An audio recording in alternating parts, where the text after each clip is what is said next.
আগের দিন আমরা ক্লাস 10-এর কোষে দেখি 4-এর 11 পর্যন্ত অঙ্ক করেছিলাম। আজকে 12 থেকে করব। দেখি 12 নম্বর অঙ্কে বলা আছে একটি চায়ের বাক্সের ভেতরের দৈর্ঘ্য প্রস্থ উচ্চতা যথাক্রমে 7.5 ডেসিমি, 6 ডেসিমি এবং 5.4 ডেসিমি হলে চা ভর্তি বাক্সটির ওজন 52 কিগ্রা এত গ্রাম।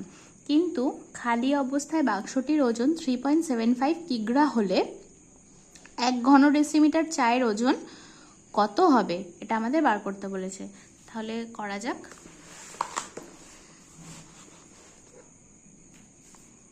তাহলে আমাদের এখানে বলে দিয়েছে চা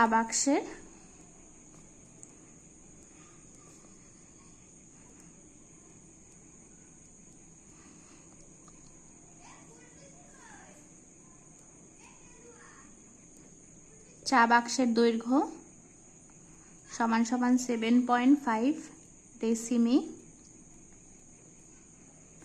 প্রস্থ 6 ডেসিমি এবং উচ্চতা 5.4 ডেসিমি। তাহলে আমরা এখানে কি করব, আমরা চা বাক্সের আয়তন কত হবে সেটাকে বার করব।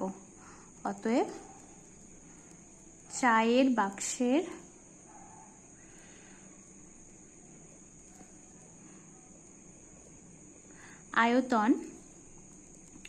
আয়তনের ফর্মুলা জানি, দৈর্ঘ্য প্রস্থ উচ্চতার গুণফল। তাহলে 7.5 × 6 × 5.4।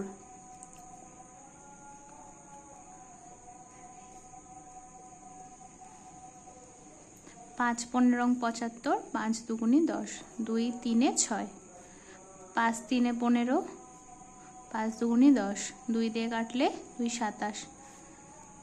তাহলে এটা হচ্ছে আমার 3 7 21। সরি, এখানে 3 আর একটা আছে, 3 3 9। তাহলে 7 নং 63, 3 হাতে 6, 6 দুগুণে 9 দুগুণে 18, 19 20 21 22 23 24, 243 ঘন ডেসিমি।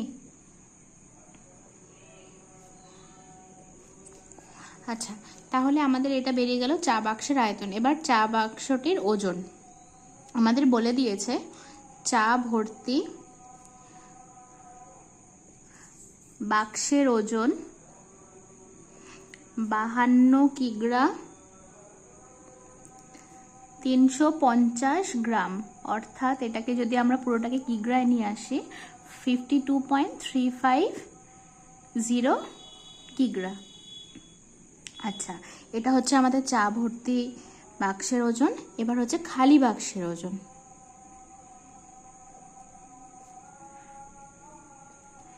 খালি বাক্সের ওজন 3.75 কিগ্রা।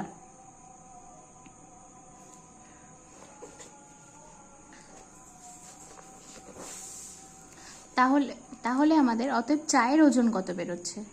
চায়ের ওজন আমাদের চা ভর্তি বাক্সের ওজন থেকে এই খালি বাক্সের ওজনটাকে আমি যদি মাইনাস করে দিই তাহলেই পেয়ে যাব। অর্থাৎ 52.35 মাইনাস 3.75।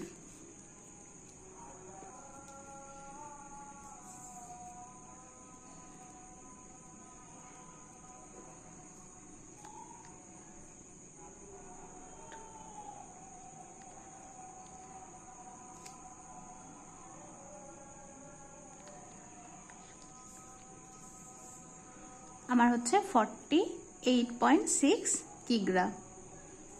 ঠিক আছে, তাহলে আমার আয়তন যা তার ওজনই এত। আর এখানে প্রশ্নে আমাদের জানতে চেয়েছে যে 1 ঘন ডেসিমিটার চায়ের ওজন কত। তাহলে আমি বলতে পারি আমার আয়তন কত বেরিয়েছিল, 243 ঘন ডেসিমিটার। তাহলে 243 ঘন ডেসিমি চায়ের ওজন 48.6 কিগ্রা। 1 ঘন ডেসিমিটার চায়ের ওজন 48.6 বাই 243।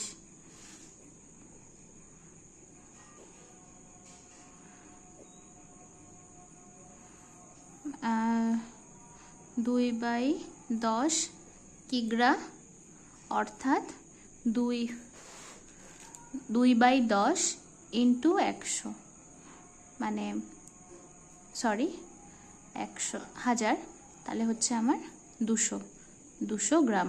তাহলে আমার উত্তর হচ্ছে 200 গ্রাম। এটাই হচ্ছে আমার অ্যান্সার। এবার 13 দাগের অঙ্কটা বলেছে, একটি বর্গাকার ভূমি বিশিষ্ট পিতলের প্লেটের দৈর্ঘ্য 1 সেমি, বেধ 1 মিলিমিটার এবং প্লেটটির ওজন 4725 গ্রাম। যদি 1 ঘন সেমি পিতলের ওজন এত গ্রাম হয়, তাহলে এক্স এর মান কত হবে নির্ণয় করো।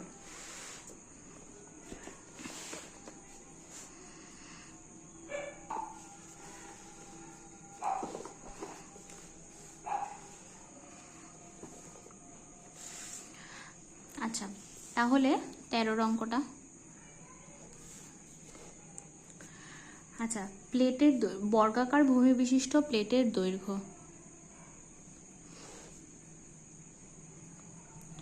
বর্গাকার ভূমি বিশিষ্ট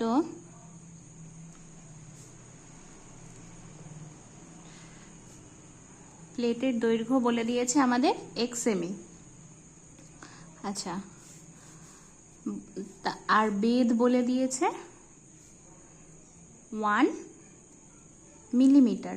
এবার আমাদের যেহেতু সব সেন্টিমিটার রয়েছে, মিলিমিটারটাকে আমরা সেন্টিমিটারে নিয়ে যাব। সেন্টিমিটার নিয়ে গেলে 1/10 অর্থাৎ 0.1 সেমি। আচ্ছা, তাহলে যে পিতলের প্লেট বলেছে তার আয়তন কত? অতএব প্লেটের আয়তন, আমাদের যেহেতু বর্গাকার বলেছে তার মানে দৈর্ঘ্য প্রস্থ এক্সই হবে, এক্স ইন্টু 0.1 অর্থাৎ 0.1 এক্স স্কোয়ার ঘন সেমি। আচ্ছা, এবার বলে দিয়েছে প্লেটটির ওজন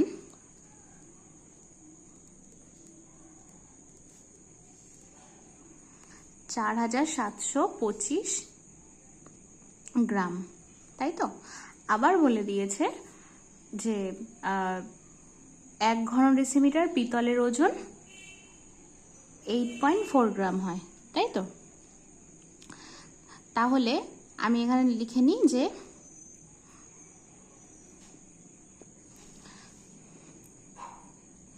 আচ্ছা, তাহলে আমি লিখছি 1 ঘন সেমি পিতল সমান সমান 8.4 গ্রাম, এটা আমাদের বলে দিয়েছে। তাহলে আমাদের এখানে আমরা আয়তন কত পেয়েছি? 0.1 এক্স স্কোয়ার ঘন সেমি পিতল সমান সমান তাহলে কত হবে? ইন্টু হয়ে যাবে 8.4 ইন্টু 0.1 এক্স স্কোয়ার, এত গ্রাম, তাই তো? তাহলে আমাদের প্রশ্নানুযায়ী বলেছে এইটা ইজিক্যাল টু এই 4725, অতএব 8.4 into 0.1 X square is equal to 4725। তাহলে X square is equal to 4725 divided by 8.4 into 0.1। Point তুলে দেব।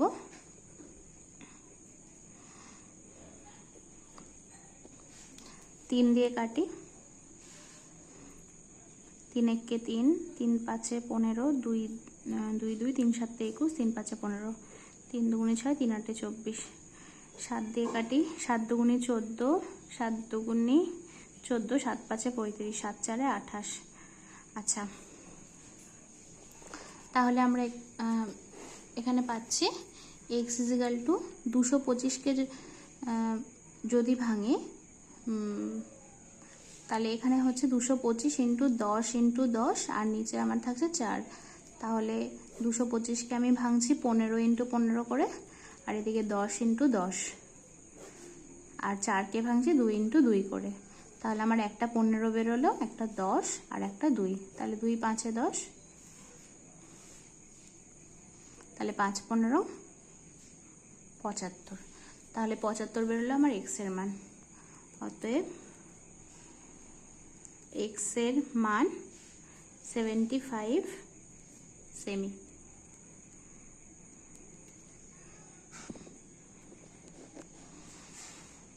আচ্ছা, এবার আসছি আমরা 14 দাগের অঙ্কটা।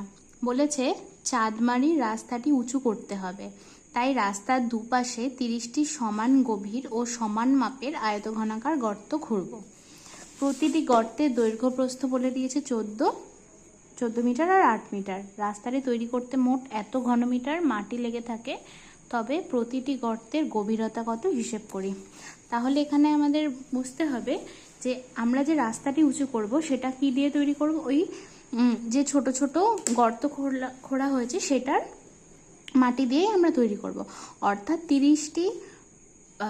30টি যে আয়তঘনাকার গর্ত রয়েছে তার মাপ যত, সেখান থেকে আমি যতটা মাটি পাবো, মানে তার আয়তন যত, রাস্তার আয়তনটাই, মানে যতটা উঁচু করেছি সেই আয়তনটা বা সেই মাটির আয়তনটা আমার সেম। তাহলে আমরা শুরু করি।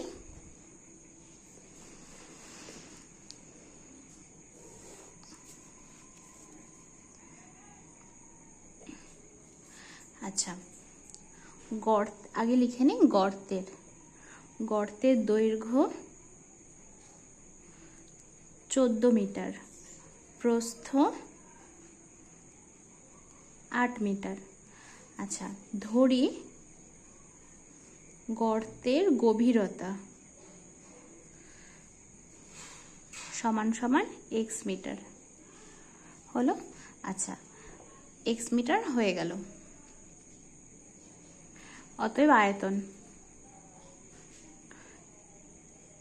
একটি গর্তের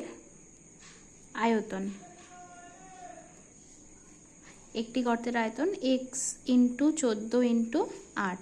তাহলে আমার 30টি গর্তের আয়তন কত হবে?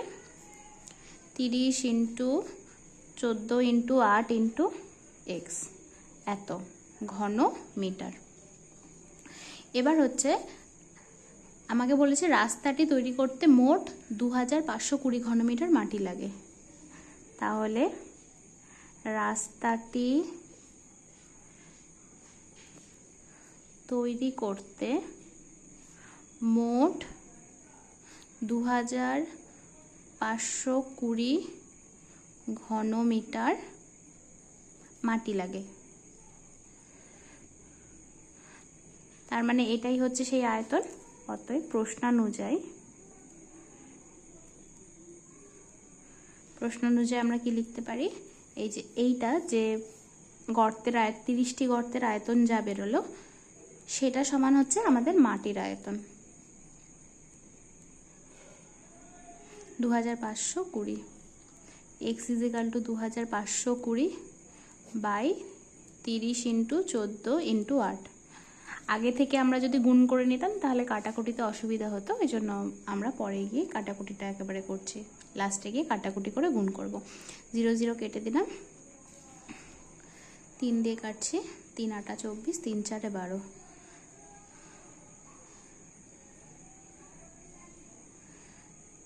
4 2 8, 21, 7 2 14, 7 3 21।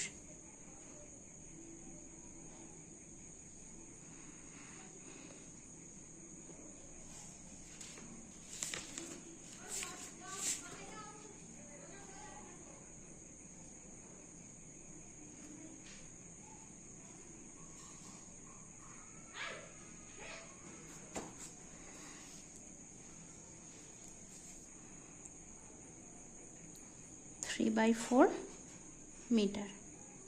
আচ্ছা, মিটারে যেহেতু 3/4, তাহলে এটাকে আমরা সেমিতে প্রকাশ করব। তাহলে অর্থাৎ 3/4 মিটারটাকে সেন্টিমিটার প্রকাশ করতে হলে 100 দিয়ে ইন্টু করতে হবে 4 25, মানে 3 25 75, 75 সেমি। এই হয়ে গেল আমাদের অঙ্ক। দেখে নাও তোমরা ভালো করে।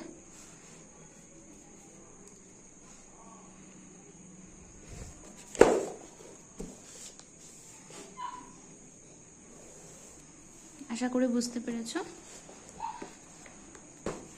এরপর আমরা আসি 15 দাগের অঙ্কটা।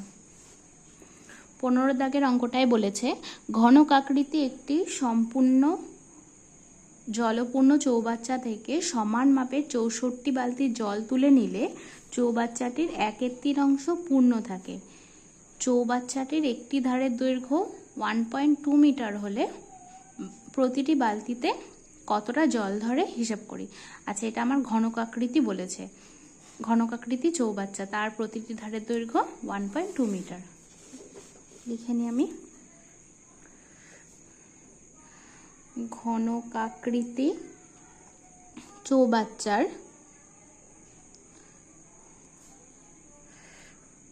প্রতিটি ধারের দৈর্ঘ্য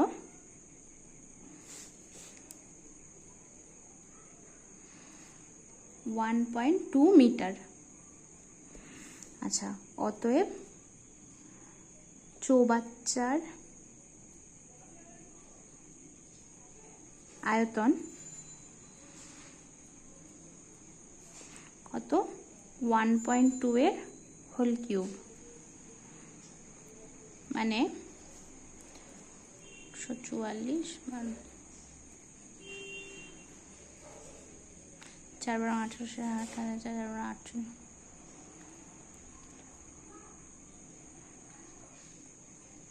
1728 1.728 এত ঘনমিটার। এটা বেরোলো আমার চৌবাচ্চার আয়তন। এবার আমাকে বলেছে যে আমি চৌবাচ্চাটির যদি 1/3 64 বালতি জল তুলে নিই তাহলে 1/3 অংশ জলপূর্ণ থাকে।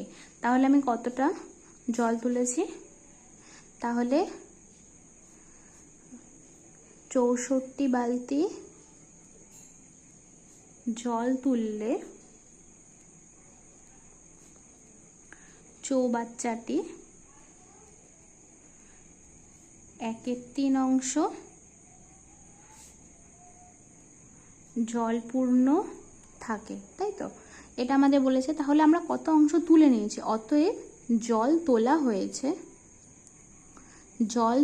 হয়েছে কত অংশ? আমরা জানি সবসময় মোট অংশ আমাদের হয় 1, তাহলে 1 - 1/3, 3 - 1/3 মানে 2/3 অংশ। তাহলে এইটা আমার জল তোলা হয়েছে। কেন এটা বার করলাম? যেহেতু আমাদের বলেছে 64 বালতি জল তোলা হয়েছে, তাহলে 64 বালতি যে তোলা হয়েছে ওটাই হচ্ছে এত অংশ। তাহলে আমাদের মোট আয়তন কত ছিল? এত, তার 2/3 অংশ হচ্ছে আমরা জল তুলেছি, তাই তো?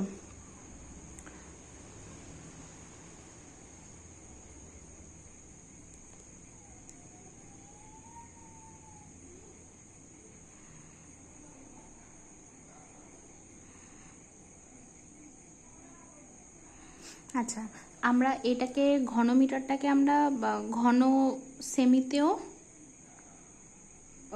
আচ্ছা আমাদের যেহেতু অঙ্কটা কত লিটার জল ধরে, তো আমরা এটাকে ঘন ডেসিমিটারে নিয়ে যাব। তাহলে এখানে একটু চেঞ্জ করে দিই, 1.2 মিটার, এটা মিটারটাকে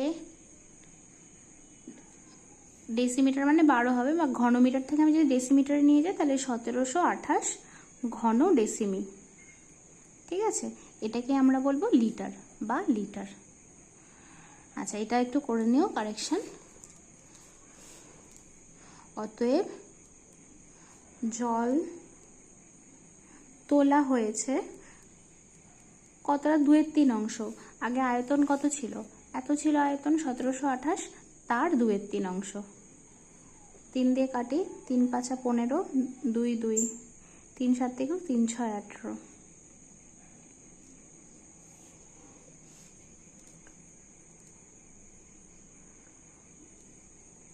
এত লিটার, তাই তো? আচ্ছা, এবার আমার বলেছে এত লিটার জল তোলা হয়েছে, তাহলে এত লিটার জল কি করে পেলাম? 64 বালতিতে, তাহলে 64টি বালতিতে জল ধরে 1152 লিটার, তাহলে একটি বালতিতে জল ধরে 1152/64, 8 × 8, 8 × 4 = 32, 8 × 4 = 32, 64, 8 × 8, 6 4 8 8 64, 18 লিটার। তাহলে একটি বালতিতে কত জল ধরে? 18 লিটার। আশা করি তোমরা এই অঙ্কটা বুঝতে পেরেছো।